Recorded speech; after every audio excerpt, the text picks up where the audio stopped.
నమస్కారం, నా పేరు బాలా. బీసీఎన్ న్యూస్ కి స్వాగతం. ముందుగా ముఖ్యాంశాలు. ప్రజలు గుర్తు పెట్టుకునేలా నరసాపురం పార్లమెంట్ పరిధిలో అభివృద్ధి కార్యక్రమాలు చేపడతాం. కేంద్ర మంత్రి భూపతిరాజు శ్రీనివాస్ వర్మ వెల్లడి.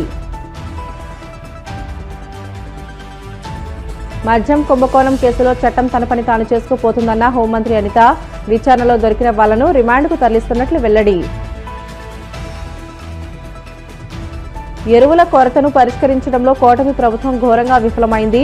కాకినాడ జిల్లాలో రైతుల సమస్యను పరిష్కరించాలని కలెక్టర్కు వినతి పత్రం అందజేసిన వైసీపీ నేతలు. తిరుమల కొండపై ఉన్న మఠాలకు నోటీసులు ఇవ్వటమంటే మఠాధిపతులను అవమానించడమే. టీటీడీ మాజీ చైర్మన్ భూమన కరుణాకర్ రెడ్డి ఆగ్రహం. ప్రజాప్రతినిధిగా తన పదవీ కాలంలో నరసాపురం పార్లమెంట్ పరిధిలో చిరస్మరణీయంగా ప్రజలు గుర్తుపెట్టుకునే అభివృద్ధి కార్యక్రమాలు చేస్తానని కేంద్ర ఉక్కు భారీ పరిశ్రమల శాఖ సహాయ మంత్రి భూపతిరాజు శ్రీనివాస్ వర్మ అన్నారు. పశ్చిమ గోదావరి జిల్లా భీమవరంలోని కేఎస్ రాజు ఫంక్షన్ హాల్లో జిల్లా బీజేపీ ఆధ్వర్యంలో ఏర్పాటు చేసిన పుట్టినరోజు వేడుకల్లో పాల్గొనేందుకు వచ్చిన కేంద్ర మంత్రి శ్రీనివాస్ వర్మ విలేకరులతో మాట్లాడారు. గత ఎన్నికల్లో నరసాపురం లోక్సభ అభ్యర్థిగా పోటీ చేసిన సమయంలో తనకు ఆర్థికంగా బలం లేదని, బలహీన అభ్యర్థి అని కొందరు తప్పుడు ప్రచారం చేసిన తనకు బీజేపీ కేంద్ర రాష్ట నాయకత్వంతో పాటు టీడీపీ జనసేన అధినేతలు చంద్రబాబు, పవన్ కళ్యాణ్ అండగా నిలిచి ప్రోత్సహించారని అన్నారు. ఎన్డీఏ కూటమిలోని 3 పార్టీల కార్యకర్తల కృషి, ప్రజల ఆశీర్వాదంతో రికార్డు స్థాయి భారీ మెజార్టీతో తాను ఎన్నికల్లో గెలుపొందానని అన్నారు. ప్రతి పుట్టినరోజు ఒక వేడుకగా చేసుకునే కంటే తాము పుట్టి దేశానికి, సమాజానికి ఏమి చేశామనేదే చాలా ముఖ్యమనేది తన అభిప్రాయమని అన్నారు. నరసాపురం పార్లమెంట్ ఏర్పడిన తర్వాత 1952 ఇప్పటి వరకు జరిగిన ఎన్నికల్లో ఏ అభ్యర్థికి రాని మెజార్టీతో ప్రజలు తన్ను గెలిపించారని, వారి రుణం తీర్చుకోవడానికి ప్రతినిత్యం చిత్తశుద్దితో పనిచేయటమే తన ధ్యేయమని కేంద్ర మంత్రి శ్రీనివాస్ వర్మ పేర్కొన్నారు. నేను మంత్రిగా బాధ్యతలు స్వీకరించాక గత సంవత్సరం అంటే నా మొదటి పుట్టినరోజును కూడా నా తండ్రి గారి అనారోగ్య కారణాల కారణంగా నియోజకవర్గంలో ఉండలేకపోయాను. అదేవిధంగా ఈసారి కార్యకర్తల కోరిక మేరకు ఒక పూట ఉండడం కోసం భీమవరం రావడం జరిగింది. ముందుగా ఈరోజు ఉదయం నుండి కూడా నాకు పెద్ద ఎత్తున దేశంలోకి సంబంధించినటువంటి ప్రముఖులు, రాష్ట్రంలో ఉన్నటువంటి ప్రముఖులు కూడా ఫోన్ ద్వారా, కొంతమంది లేఖల ద్వారా శుభాకాంక్షలు తెలియజేయడం జరిగింది. వారందరికీ కూడా పేరు పేరున ధన్యవాదాలు తెలియజేస్తున్నాను.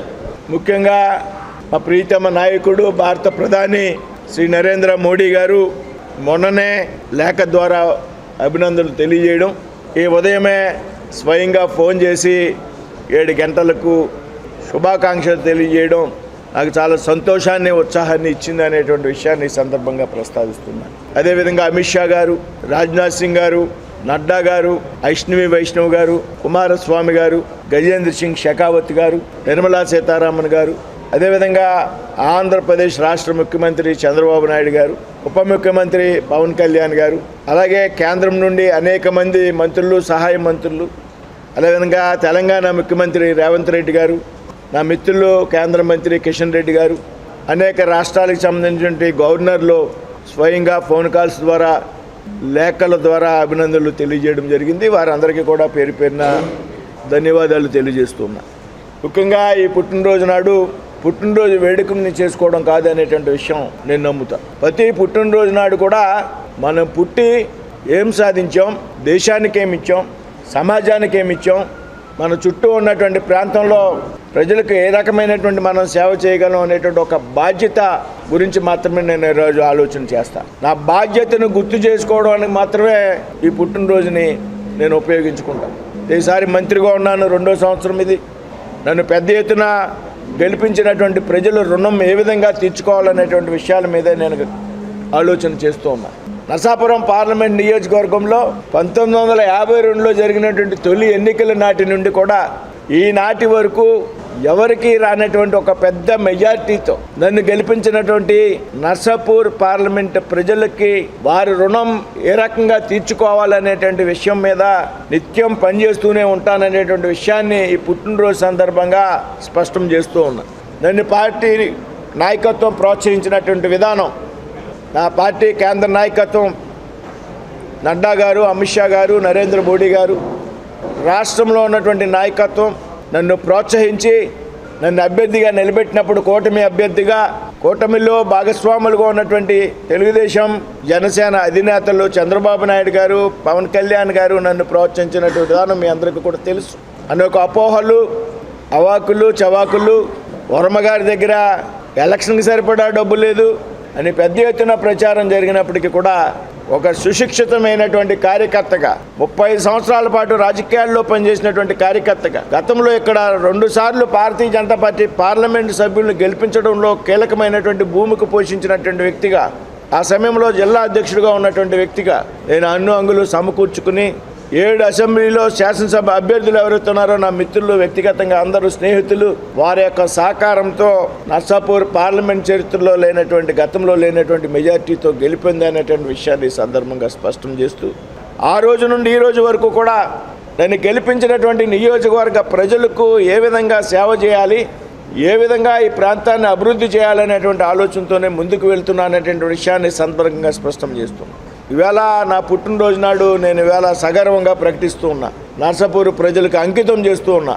నిన్ననే గడ్కరీ గారు అమరావతిలో జరిగినటువంటి సభల్లో ప్రకటించడం జరిగింది. ఈ ప్రాంతంలో గత 10-12 సంవత్సరాలుగా పెండింగ్లో ఉండి కోర్టు కేసుల కారణంగా, టెక్నికల్ సమస్యల కారణంగా, కొంతమంది రాజకీయ నాయకులను రైతులను ప్రోత్సహించి రెచ్చగొట్టిన విధంగా కారణంగా గత 12 సంవత్సరాలుగా ఏదైతే ఆకువీడు దిగమరు 165 ఉన్నదో, ఆకువీడు దిగమరు 165 హైవే మాత్రమే కాదు, అది జిల్లా ప్రధాన కేంద్రమైనటువంటి భీమవరం నగరానికి సంబంధించి బైపాస్ కూడా ఆ ప్యాకేజీలో, ఆ ప్రాజెక్టులో ఉన్న విషయం మనం అంతా కూడా గుర్తు చేసుకోవాలి. ఇవాళ చుట్టుపక్కల అన్ని నగరాల్లో, రాష్ట్రంలో అన్ని ప్రధానమైన నగరాల్లో బైపాస్ నిర్మాణాలు పూర్తయ్యాయి. మన దగ్గర కూడా పూర్తయ్యాయి చాలా చోట్ల.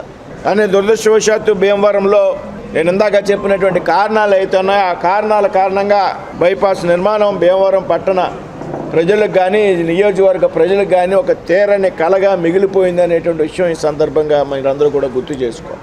అటువంటి సమయంలో గడ్కరీ గారు నన్ను ప్రోత్సహించినటువంటి విధానం, నేను నెగ్గాక మర్నాడే తండ్రి గారు కోమాలోకి వెళ్ళారు. నెగ్గిన మరుసటి రోజే నేను కేంద్రంలో నాయకులు ఎవరిని కలవలేకపోయా, మంత్రిగా బాధ్యతలు స్వీకరించాక. గడ్కరీ గారితో వ్యక్తిగతంగా మంచి సంబంధాలు ఉన్నాయి. ఆయన పార్టీ జాతీయ అధ్యక్షుడిగా పనిచేసినటువంటి సమయంలో నేను పార్టీ ఉమ్మడి జిల్లా అధ్యక్షుడిగా పనిచేశాను. తరచూ కలిసేటువంటి అలవాటు ఉంది. నా తండ్రి గారు హాస్పిటల్లో ఉన్నప్పుడు గడ్కరీ గారు ఫోన్ చేసి నన్ను పలకరించారు. ఆ తర్వాత 3 నెలల తర్వాత నేను గడ్కరీ గారిని కలిశాను. కలవడం లేట్ అయింది. మరి ఈ పరిస్థితి దృష్ట్యా నేను దృష్టి పెట్టలేకపోయాను. మీరు తండ్రి గారు హాస్పిటల్లో ఉండగా నాకు చక్కటి మనోధైర్యాన్ని ఇచ్చారు అని నియోజకవర్గంలో పెండింగ్లో ఉన్నటువంటి ఏదైతే 165 ప్యాకేజ్, ఆకివీడు దిగమరు ప్యాకేజీ వయ్యా భీమవరం బైపాస్, అదేవిధంగా నర్సాపూర్ బైపాస్కి సంబంధించినటువంటి కోర్టు కేసులు ఆయన ప్రస్తావించినప్పుడు 6 నెలల్లో నీ తాలూకా పనులు పూర్తి చేస్తానని ఆయన ఇచ్చినటువంటి హామీ ఏదైతే ఉందో అది అమరావతి వేదికగా మొన్న 2వ తారీఖు నాడు, నిన్న కాక మొన్న 2500 కోట్లు దిగమరు ఆకివీడు ప్యాకేజీకి కేటాయిస్తున్నాం, త్వరలోనే పనులు ప్రారంభమవుతాయని ప్రకటించడం మీ అందరికీ గుర్తు. అంతక్రితం ఉన్నటువంటి ప్రపోజల్ని పూర్తిగా మార్చాం. ఏదైతే పాత కోర్టు కేసులు ఉన్నాయో దాని అలైన్మెంట్ పూర్తిగా మార్చాం. 2 లైన్ల రహదారిని 4 లైన్లు పెట్టాం. అందుకితం కేవలం 800 కోట్లు మాత్రమే ఖర్చు అయ్యేటువంటి సందర్భం 2 లైన్ల రహదారి కారణంగా. ఇవాళ 4 లైన్స్ పెట్టాం. Digamarru to Akividu 4 lines, Bhimavaram bypass అంతా కూడా 4 లైన్స్ వెళ్తుంది. అదే భీమవరం టౌన్ నుంచి బైపాస్కి 2.8 కిలోమీటర్స్ వస్తే దాన్ని కూడా ప్యాకేజీలో పెట్టించేటువంటి ప్రయత్నం చేస్తున్నాం. ఒక కేవలం 8 నెలల కాలంలో కొత్తగా సర్వేలు చేయించడం, కొత్త అలైన్మెంట్స్ని తీసుకోవడం, కోర్టు కేసులకు దూరంగా ఉండాలా, కొన్ని టెక్నికల్ ఇష్యూస్ ఏవైతే ఉన్నాయో రైల్వే లైన్కి సంబంధించి పనులు నెమ్మదిగా కొనసాగుతాయి కాబట్టి రైల్వే ఏదైతే ట్రాక్స్ ఉన్నాయో వాటిని అవాయిడ్ చేస్తూ కూడా ఒక చక్కని గ్రీన్ ఫీల్డ్ హైవేని నిర్మించాలనుకున్నప్పుడు దాదాపు బడ్జెట్ 3 ఇంతలు పెరిగినటువంటి సందర్భం. చాలామంది అధికారులు చెప్పారు 2 లైన్స్ మాత్రమే చేద్దామని. అయితే నా కోరిక మేరకు పదే కోరడం గడ్కరీ గారిని, కాబట్టి 4 లైన్ను చేయాలి ఆయన ఆదేశించడం. దాన్ని ఆయన అమరావతి బహిరంగ సభలో 2500 కోట్లు green field highway Akividu to Digamarru నుంచి మంజూరు చేస్తామని ప్రకటిస్తూ, త్వరలోనే పనులు ప్రారంభమవుతాయని కూడా ప్రకటిస్తూ, వేదిక మీద ఉన్నటువంటి నన్ను పిలిచి కేవలం వర్మాజీ కారణంగా ఈ ప్రాజెక్టు మంజూరు చేస్తున్నారని చెప్పడం నాకు నా జీవితంలో అత్యంత గర్వపడేటువంటి. నేను ప్రజాప్రతినిధిగా ఉండగా ఏం చేశాను అంటే, ఒక ఏదైతే ప్రజలు చిరస్మరణీయంగా గుర్తుపెట్టుకునేటువంటి కార్యక్రమాలు అవుతున్నాయో వాటిని చేయాలనేటువంటి నా ఆలోచన. అదేవిధంగా అనేక కేసుల కారణంగా ఆరిపోయినటువంటి నర్సాపూర్ బైపాస్ రోడ్డు నిర్మాణం కూడా దానికి సంబంధించి కోర్టు కేసులు అవుతున్నాం. ఒక నెల 15 రోజుల్లో క్లియర్ చేస్తున్నాం. నర్సాపూర్ బైపాస్ పనులు కూడా 600 కోట్లు మళ్ళీ అంచనాలు మారాయి. ఇంకో 100-150 కోట్లు పెరగొచ్చి ఆ రోడ్డు పనులు కూడా త్వరలోనే ప్రారంభమవుతాయని ఈ సందర్భంగా చెబుతాం. ఏదైతే లోసర్ నుంచి పేపర్ వరకు 100 కోట్లు CRIF నిధులే కాకుండా భీమవరం తాడేపల్లిగూడానికి ఒక గ్రీన్ ఫీల్డ్ హైవే నడపాలనేటువంటి ప్రపోజల్ కూడా నేను నేషనల్ హైవేస్కి పెట్టడం జరిగింది. త్వరలోనే దాని మీద కూడా DPR చేయడానికి సిద్ధపడుతూ ఉన్నాను. భీమవరం చుట్టూరు హైవేస్ ఉన్నాయి వేళ, కానీ హైవే కనెక్టివిటీ లేదు. భీమవరం ఒక కొత్త రహదారి లోసరి ఉన్నటువంటి ఏదైతే 216 హైవే ఇప్పుడు వచ్చేసండి 165 హైవే, అక్కడి నుంచి గ్రీన్ ఫీల్డ్ ప్రాజెక్ట్ ద్వారా తాడేపల్లిగూడాన్ని, నల్లజర్లని, కోయిలగూడాన్ని కూడా టచ్ చేయాలి, ఒక హైవే కనెక్ట్ చేయాలనేటువంటి ఒక ప్రతిపాదనని నేను హైవే అధికారులకు ఢిల్లీలో ఇచ్చినప్పుడు గడ్కరీ గారితో మాట్లాడినప్పుడు సానుకూలంగా స్పందించారు. అది కూడా నేను రాబోయేటువంటి రోజుల్లో ఆ ప్రాజెక్టును కూడా పట్టాలు ఎక్కిస్తానని సందర్భంగా చెప్తూ ఉన్నాను. మన పార్లమెంట్ నియోజకవర్గంలో 42 చోట్ల రైల్వే లెవెల్ క్రాసింగ్ల కారణంగా ట్రాఫిక్ ఇబ్బందులు కానీ, రైతులు కానీ, ప్రజలు కానీ ఇబ్బంది పడుతున్నారనేటువంటి విషయాన్ని గమనించా. అందులో మొదటి విడతగా 4 ఫ్లైఓవర్లు తాడేపల్లిగూడెం అసెంబ్లీలో మంజూరు చేయించా. త్వరలోనే టెండర్లు పిలవబోతూ ఉన్నారు. అదేవిధంగా భీమవరంలో కూడా ఈ కోడవిల్ రోడ్లో ఉన్నటువంటి రైల్వే గేట్కి కానీ, మన బైపాస్లో ఇవాళ మనంతా కూడా ఇబ్బంది పడేటువంటి బైపాస్ రోడ్లో ఉన్నటువంటి రైల్వే ట్రాక్కి కానీ, అలాగే కాస్మోపాలిటన్ దగ్గర ఉన్నటువంటి రైల్వే ట్రాక్ విషయంలో రైల్వే లెవెల్ క్రాసింగ్లు ఏతున్నాయో వీటన్నిటికీ కూడా రాబోయేటువంటి అతి కొద్ది కాలంలో ఫ్లైఓవర్స్ మంజూరు కాబోతున్నాయనేటువంటి విషయాన్ని కూడా చెప్పబడటానికి సంతోషిస్తున్నాయి. ఈ సందర్భంగా ఏదైతే నా మార్క్ అంటే నేనేం గొప్పవాడిని కాదు.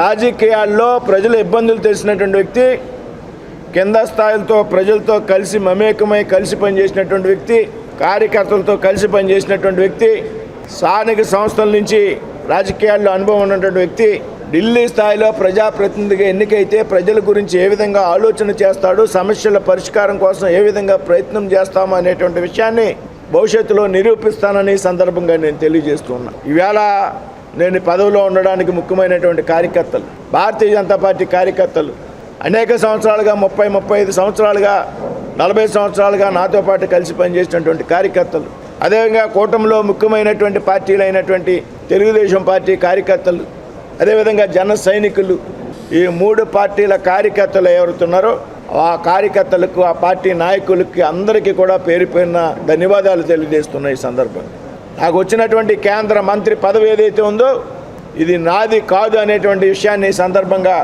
గుర్తు చేస్తూ నాకు ఈ 3 పార్టీలు ఇచ్చినటువంటి కార్యకర్తలు ఇచ్చినటువంటి గౌరవంగా నేను భావిస్తూ ఉంటా. ఈ 3 పార్టీలకు సంబంధించి భారతీయ జనతా పార్టీ కార్యకర్తలే కాదు, అది తెలుగుదేశం పార్టీ కార్యకర్తలైనా, జనసేన పార్టీ కార్యకర్తలైనా వారి ప్రయోజనాలు కాపాడేటువంటి విషయంలో నేను ముందు ఉంటాననేటువంటి విషయాన్ని ఈ సందర్భంగా తెలియజేస్తూ, వీళ్ళ కూటమిలో ఉంటూ కూటమి యొక్క ధర్మాన్ని పాటిస్తూ కూటమిలో ఉన్నటువంటి పార్టీలను కోఆర్డినేట్ చేసుకుంటూ 3 పార్టీల కార్యకర్తలను సమన్వయపరుస్తూ పనిచేసుకోవడం పాటు భారతీయ జనతా పార్టీ కార్యకర్తలను కూడా ఏ విధంగా ప్రోత్సహించాలి, రాబోయేటువంటి కాలంలో ఈ ప్రాంతంలో భారతీయ జనతా పార్టీ ఎదగడానికి ఏ విధంగా ప్రయత్నం చేయాలనేటువంటి విషయం మీద కూడా నేను పనిచేస్తాను. వైసీపీ పాలనలో జరిగిన మద్యం కుంభకోణంపై విచారణ వేగంగా జరుగుతోందని హోంమంత్రి అనిత స్పష్టం చేశారు. శ్రీకాకుళం జిల్లా అరసవల్లి సూర్యనారాయణ స్వామివారిని ఆమె దర్శించుకున్నారు. ఈ సందర్భంగా మీడియాతో మాట్లాడిన ఆమె మద్యం కుంభకోణం కేసులో చట్టం తన పని తాను చేసుకుంటూ పోతుందని అన్నారు. విచారణలో దొరికిన వాళ్లను రిమాండ్కు తరలిస్తున్నట్లు తెలియజేశారు.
ఆదివారం పూట సూర్యభగవాన్ దర్శనం అనేది చాలా మహద్భాగ్యంగా భావిస్తారు. మీ అందరికీ తెలుసు, ఆరోగ్యానికి, ఐశ్వర్యానికి, అన్నిటికీ కూడా ఈరోజు మన సూర్యభగవాన్ దగ్గరికి వచ్చి ప్రార్థించుకుంటే మంచి జరుగుతుందని చెప్పి అందరూ కూడా చెప్పడం. ఈరోజు ప్రతి వారం కూడా ఆదివారం అయ్యేసరికి చాలా ఎక్కువగా ఉంటుంది. ఈసారి కూడా సూర్యభగవానికి ఆ సూర్యకిరణాల తాకిడి కూడా ఓవరాల్గా ప్రతిష్టాకరమైన ఒక సూర్యభగవాన్ టెంపుల్ దర్శించుకోవడం చాలా ఆనందంగా ఉంది. స్వామివారి ఆశీస్సులు అదేవిధంగా పూజలు ఒకసారి మీరు అర్థం చేసుకోవాలి.